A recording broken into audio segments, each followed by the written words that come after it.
नमस्कार दोस्तों, स्वागत है आपका एक और नई वीडियो में। आज हम बात करेंगे करंट अफेयर्स के कुछ क्वेश्चनों के बारे में। यह वो क्वेश्चन है जो आने वाले हर एग्जाम में अब रिपीट हो सकते हैं।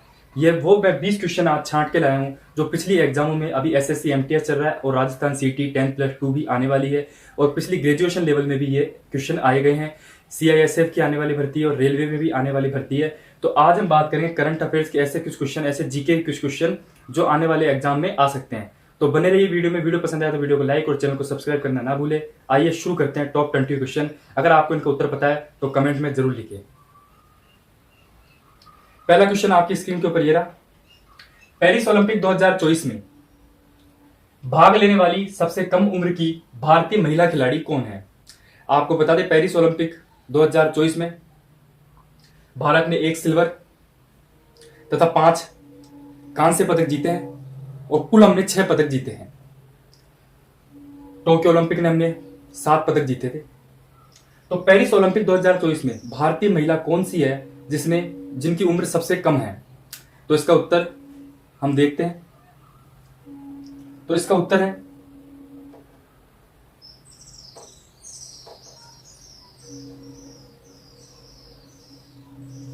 धिनिधि देसंगु। धिनिधि देसंगु, जिनकी उम्र मात्र 14 वर्ष है।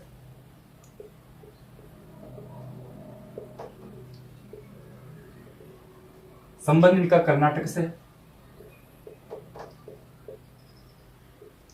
और 2024 में जो पेरिस ओलंपिक हुए उनमें भारत की ओर से सबसे कम उम्र की महिला खिलाड़ी ये बनी। अब एक क्वेश्चन ये भी आता है, धिनिधि देसंगु के बारे में हमने जाना, लेकिन हम अगर एग्जाम पूछ ले ये किस खेल से संबंधित है, तो ये भी आपको बात याद रखनी, ये जो है वो तैराकी से संबंधित है।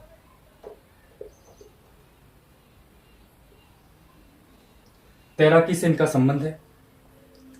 इसी में अगर हम आगे बात करें तो इसी में एक क्वेश्चन और बनता है कि भारतीय जो दल गया पेरिस ओलंपिक के लिए, तो 2024 पेरिस ओलंपिक में भारतीय दल के सबसे उम्रदराज खिलाड़ी, पुरुष खिलाड़ी कौन है? तो ये भी आप याद रखना।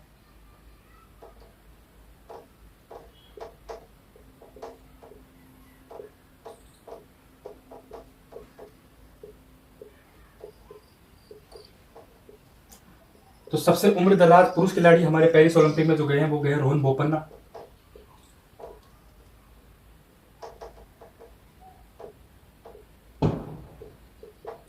और आप सब जानते हो रोहन बोपन्ना टेनिस से संबंधित है।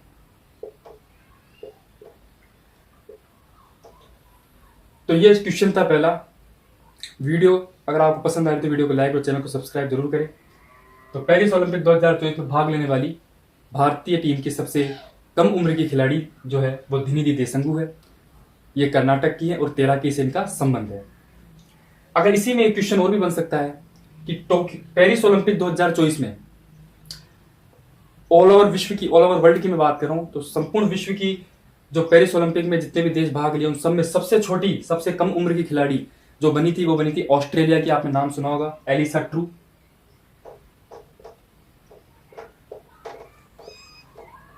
एलिसा ट्रू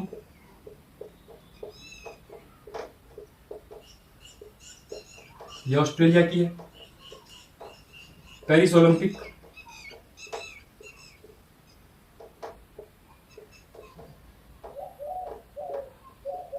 2024 में सबसे युवा महिला खिलाड़ी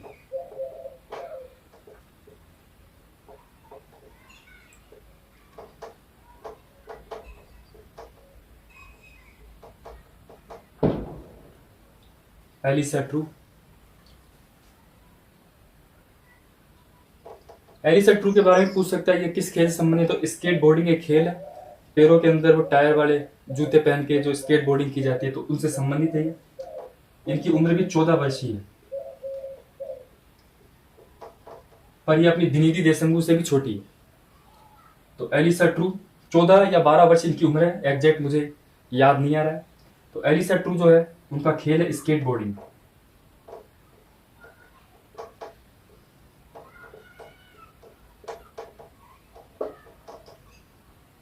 दूसरा क्वेश्चन है, रेल फोर्स 1 क्या है? क्वेश्चन ध्यान से सुनना, रेल फोर्स 1 क्या है? तो आइए इसका आंसर देखते हैं। पहले मैं आपको बताता हूँ रेल फोर्स वन क्या है। तो रेल फोर्स वन के बारे में आपने सुना होगा, हाल ही में प्रधानमंत्री नरेंद्र मोदी पोलैंड और यूक्रेन की यात्रा पे गए थे। तो जब नरेंद्र मोदी पोलैंड और यूक्रेन की यात्रा पे गए थे, तो पोलैंड से लेके कीव, कीव यूक्रेन की राजधानी है, तो पोलैंड से लेके कीव तक जिस ट्रेन में बैठकर वो गए थे, जिस लग्जरी ट्रेन में बैठकर वो गए थे, तो उस ट्रेन का नाम है रेल फोर्स वन। ये ट्रेन 2022 से चालू की गई है, जब से रूसी हमलों के कारण यूक्रेन का हवाई अड्डा ठप हो चुका है। तो जो भी विदेशी गणमान्य आता है तो वो पहले पोलैंड आता है, और पोलैंड से लेके अगर उसको यूक्रेन जाना है तो वो इसी ट्रेन के माध्यम से यूक्रेन की राजधानी कीव में जाता है। नरेंद्र मोदी से पहले जोसेफ बाइडेन भी इसी ट्रेन से यूक्रेन की यात्रा कर चुके हैं। तो इसके बारे में हम जानते हैं।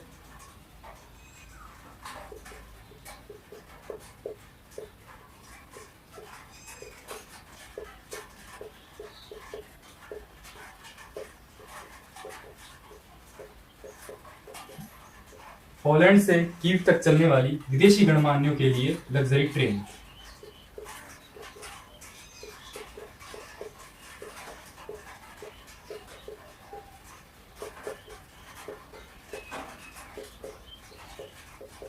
लग्जरी ट्रेन, ये बात आपको याद रखनी है, एसएससी में हो सकता है क्वेश्चन आ जाए। तो एक लग्जरी ट्रेन है, बहुत बढ़िया ट्रेन है।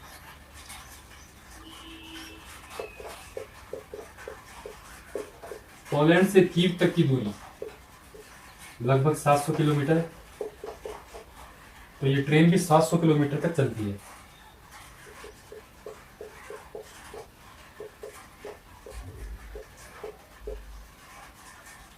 दूसरा अगर हम बात करें तो 10 घंटे का ये सफर होता है। 10 घंटे में आप पोलैंड से यूक्रेन इस लग्जरी ट्रेन में, कोई विदेशी गणमान्य जब जाता है तो पोलैंड के बाद में यूक्रेन इसी ट्रेन के माध्यम से जाया जाता है। इसका नाम है रेल फोर्स वन। काफ़ी लग्जरी ट्रेन है और काफ़ी सुरक्षित और सेफ्टी के लिहाज से सबसे बेस्ट ट्रेन है ये यूक्रेन की, और ये सेवा चल रही है 2022 से। तो तीसरा क्वेश्चन हम लेते हैं, जो वो भी इम्पोर्टेंट हो सकता है या है ही।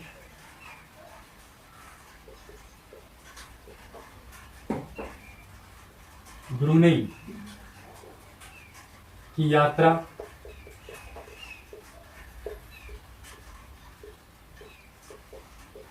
करने वाले पहले भारतीय पीएम।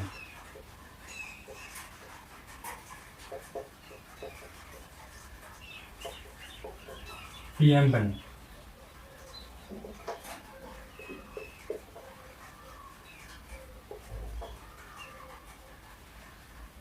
तो आपको पता होगा ब्रुनेई और भारत की 40वीं वर्षगांठ के अवसर पर प्रधानमंत्री नरेंद्र मोदी हाल ही के अंदर ब्रुनेई की यात्रा पे गए थे।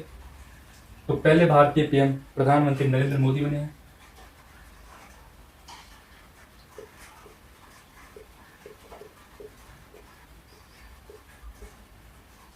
जिन्होंने ब्रुनेई की यात्रा की।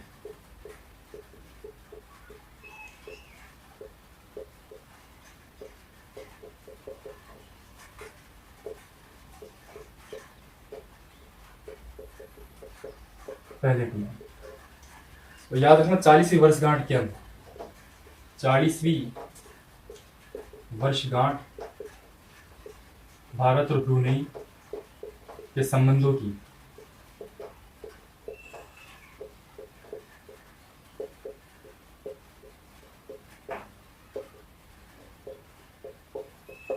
के मौके पर प्रधानमंत्री ब्रुनेई गए थे। वहां पे हमने रक्षा समझौता तथा और भी इलेक्ट्रॉनिक। तो चौथा क्वेश्चन है, पेरिस ओलंपिक 2024 जब समाप्त हुए तो उसके ध्वजवाहक भारतीय दल से कौन थे? तो भारतीय दल से जो ध्वजवाहक थे समापन समारोह के, वो थे पहले मनु भाकर, जिन्होंने 2 कांस्य हमको दिलाए, और दूसरे थे आपके PR Sreejesh. PR Sreejesh hockey से संबंधित है, हॉकी में भी हमने कांस्य पदक जीता है। और हॉकी में हमारे गोलकीपर थे जिन्होंने पेरिस ओलंपिक के बाद रिटायरमेंट ले ली थी। तो 2 इसका आंसर है।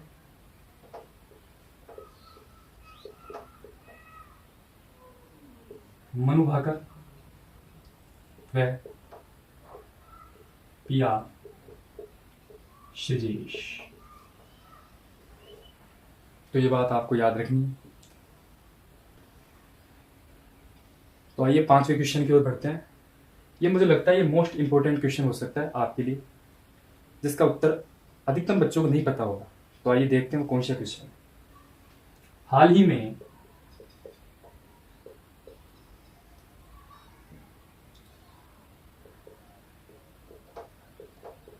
तमिलनाडु के किस मंदिर में 100 साल बाद दलितों को प्रवेश की अनुमति दी गई है, या दर्शन भी हम कह सकते हैं।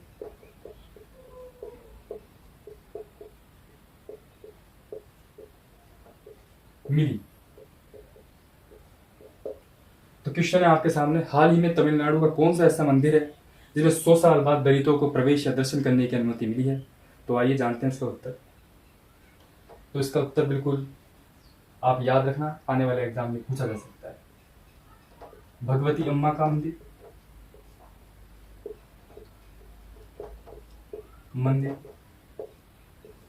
अब पूछ ले भगवती अम्मा कहाँ पड़ता है, तो तमिलनाडु में एक डिस्ट्रिक्ट जिला है पुडुकट्टई, ऐसा कुछ उसका नाम है। पुडुकट्टई ऐसा इसका नाम है, जिले का नाम है पुडुकट्टई। तो पुडुकट्टई जिले में भगवती अम्मा का मंदिर पड़ता है।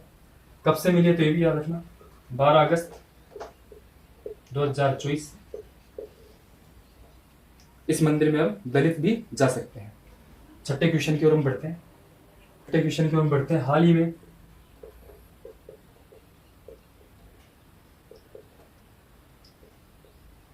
केंद्र सरकार ने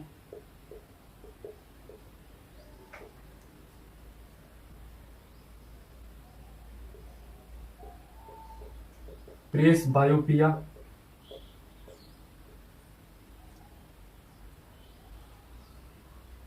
के रोगियों के लिए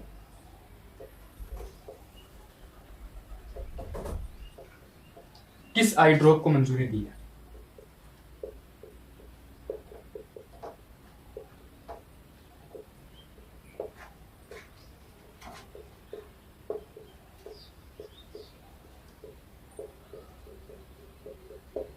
तो क्वेश्चन याद रखना, हाल ही में किस आई ड्रॉप को मंजूरी दी है केंद्र सरकार ने, हमारी ने हाल ही में दी गई है मंजूरी सितंबर के महीने में।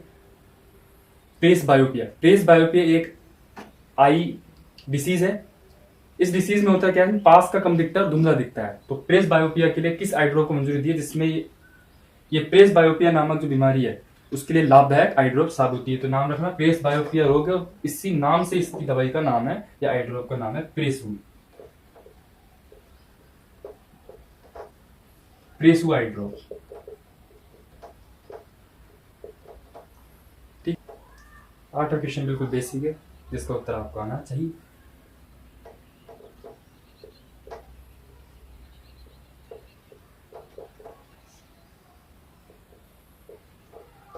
पेरिस पैरालंपिक्स 2024 में भारतीय दल ने कितने पदक जीते।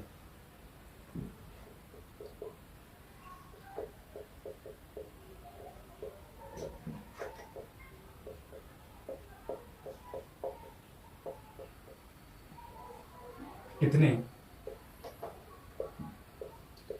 पदक जीते। तो बिल्कुल बेसिक क्वेश्चन है, हमको पता है, हमने पेरिस ओलंपिक में 2024 में 6 पदक जीते, लेकिन पैरालंपिक्स में हमारा प्रदर्शन पिछली बार की तुलना में काफी सुधार आया है। तो अब की बार हमने 29 पदक जीते। इन 29 में से हमने 7 स्वर्ण, 9 रजत, 13 कांस्य जीते हैं।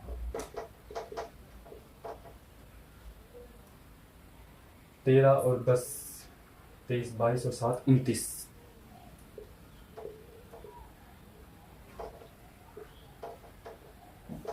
दो 2020 टोक्यो पैरालंपिक्स में हमने 19 पदक जीते।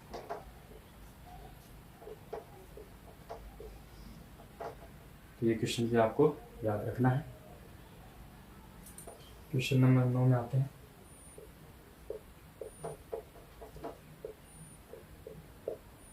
दरबार हॉल जो राष्ट्रपति भवन में है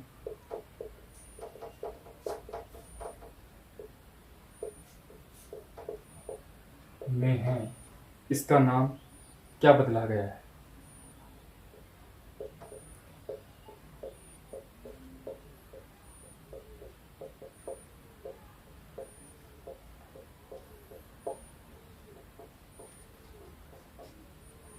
तो दरबार और हमारे राष्ट्रपति भवन से संबंधित है, इसका नाम हाल ही में बदलकर गणतंत्र मंडप कर दिया गया है।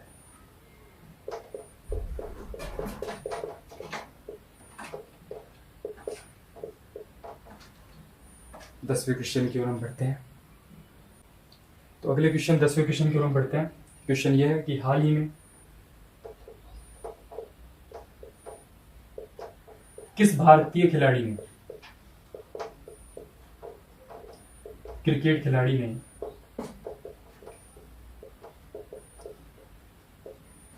टेस्ट क्रिकेट में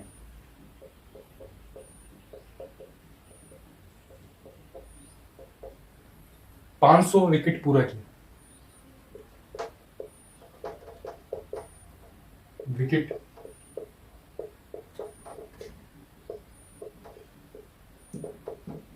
किया था, पता है दूसरे भारतीय बने थे। अब तो 500 से भी ज्यादा हो चुके हैं इस खिलाड़ी के। तो 500 विकेट या 500 विकेट से ज्यादा लेने वाले दूसरे भारतीय खिलाड़ी कौन से बने हैं? तो आपको याद रखना है इसका उत्तर सीधा सा रविचंद्रन अश्विन।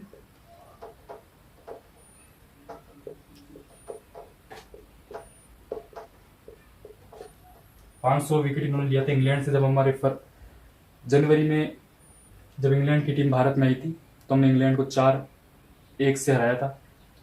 तो रविचंद्रन अश्विन ने 500 विकेट उसी मैच में लिया था।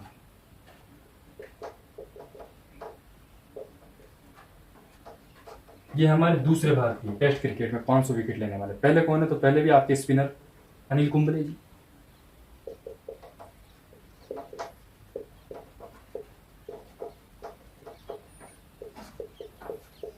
छह सौ 9 विकेट कुल इनके पास है। और टेस्ट क्रिकेट में सबसे ज्यादा विकेट किस खिलाड़ी के नाम है अब तक?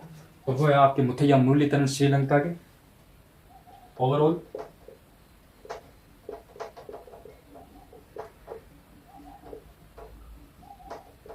मुथैया मुरलीधरन, लगभग 800 से ज्यादा इनके पास विकेट है टेस्ट क्रिकेट में। पहले नंबर पे ये है। अगला क्वेश्चन हम बढ़ते हैं 11वें क्वेश्चन की ओर। तो 11वां क्वेश्चन भी हम क्रिकेट से लेते हैं। तो क्वेश्चन कुछ इस प्रकार है, हाल ही में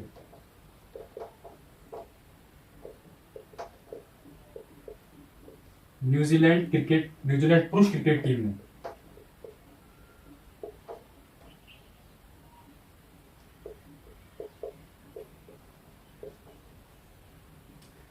न्यूजीलैंड पुरुष क्रिकेट टीम ने किस टीम को पहली बार टेस्ट सीरीज रही है?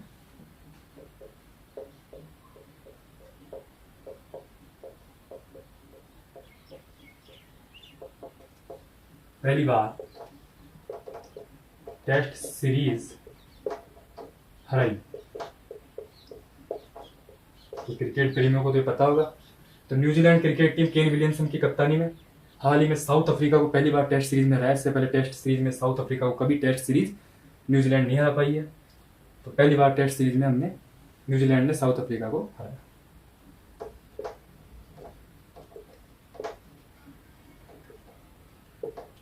बारहवां क्वेश्चन है, हाल ही में देखते हैं।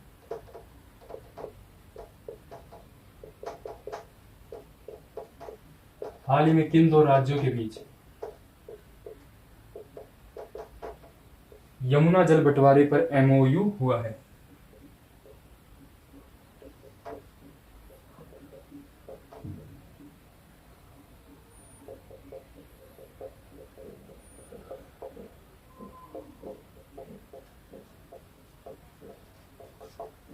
तो बहुत से उत्तर इसका गलत देके आएंगे। इसका उत्तर होगा यूपी और बहुत से लोग इसका उत्तर यूपी और शायद राजस्थान देके आएंगे, लेकिन ये गलत है। इसका उत्तर है राजस्थान और हरियाणा।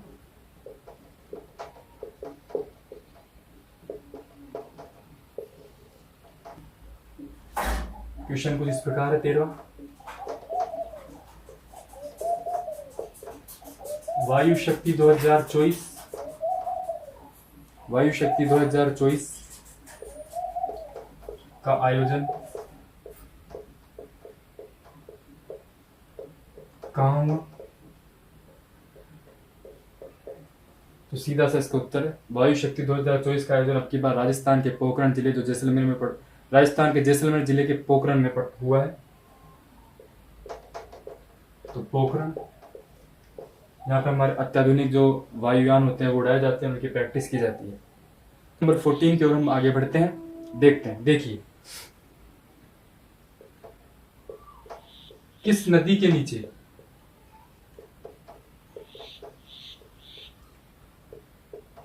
देश की पहली मेट्रो ट्रेन का संचालन किया जाएगा?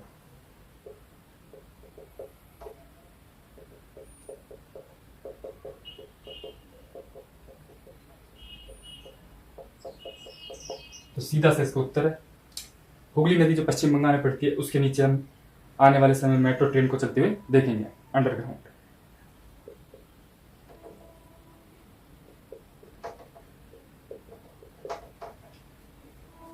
हम पढ़ते हैं क्वेश्चन नंबर 15। तो क्वेश्चन इस प्रकार है,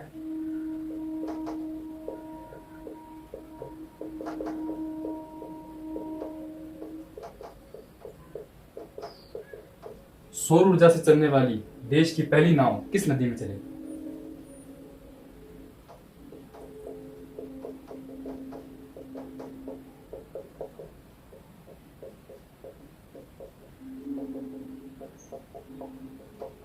तो इसका उत्तर आप दीजिए। सौर ऊर्जा से चलने वाली, सौर ऊर्जा सूर्य की रोशनी से जब हम बिजली बनाते हैं तो उस बिजली से चलने वाली जो देश की पहली नाव है किस नदी में चलेगी? तो वो चलेगी जिस नदी में भगवान राम अंत में त्रेता युग के अंत के अंदर प्रवीण होके वापस कहां पे चले गए थे? क्षीर सागर में चले गए थे। तो सौर ऊर्जा से चलने वाली देश की प्रथम नाव किस नदी में चलेगी? तो सरयू नदी।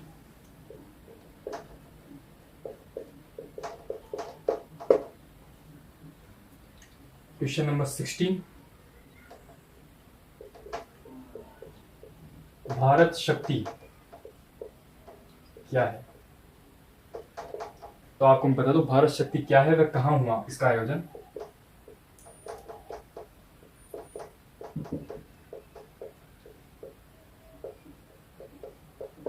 तो आपको बता दूं भारत शक्ति क्या है। भारत शक्ति हमारी जल सेना, थल सेना और नभ वायु सेना, तीनों सेनाओं का एक संयुक्त युद्धाभ्यास है जिसका आयोजन पोखरण में हुआ। पोखरण वही राजस्थान के जैसलमेर जिले के एक स्थान पड़ता है पोखरण। और कब हुआ? तो मार्च 2024 में।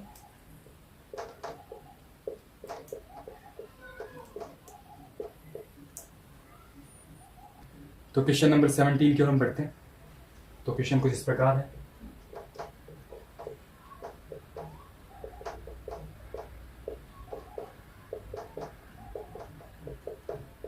हाल ही में विश्व का कौन सा महाद्वीप डिजास्टर कैपिटल की श्रेणी में आया?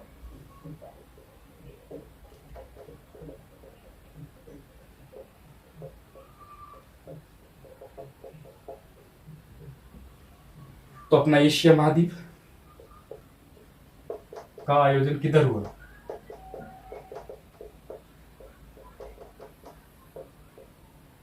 कहाँ? तो इसका उत्तर भी बिल्कुल सीधा है, इसका आयोजन अब की बार इटली में हुआ है। तो अगली बार G7 सम्मेलन का आयोजन होगा कनाडा। क्वेश्चन नंबर 19 की ओर हम चलते हैं।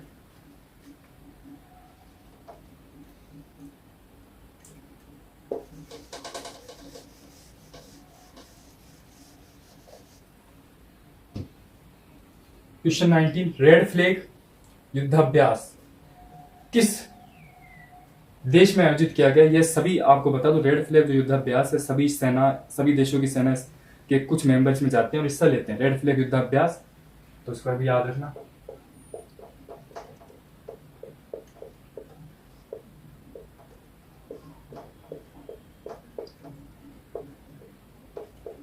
तो ये हुआ हमारे यूएसए में।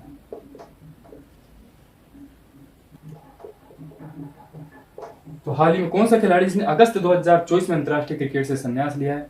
तो आप सभी उनको जानते हो, हमारे और आपके सबके प्यारे गब्बर शिखर धवन ने।